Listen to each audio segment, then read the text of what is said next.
My wife said coldly, "You're an adult, feed yourself." I'm not running a cafe when I came home. Those 5 words hit me like a punch to the gut. You're an adult. Cook for yourself. In that instant, everything I thought my marriage was crumbled around me.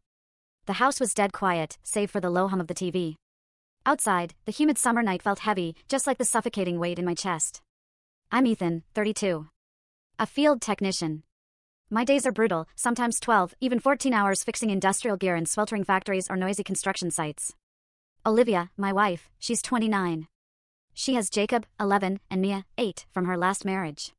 When we first started dating 5 years ago, man, it just clicked. We'd spend weekends cooking, she'd experiment with recipes, I'd grill steaks. The kids would practically fight over setting the table, making a game out of it.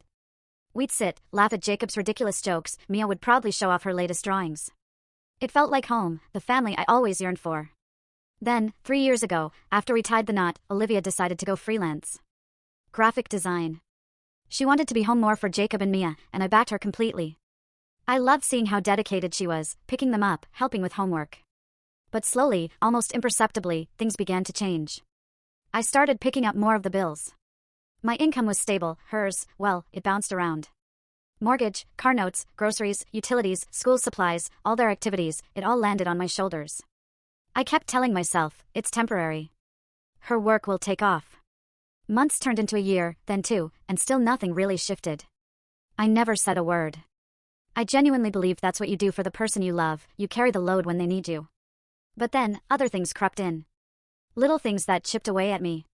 Dinner wasn't waiting anymore. Even if I texted my brutal schedule, the house, it wasn't a mess, exactly, but it felt neglected, not like the home we'd built. It felt like my comfort, my space, just wasn't a priority. Olivia was always on her laptop.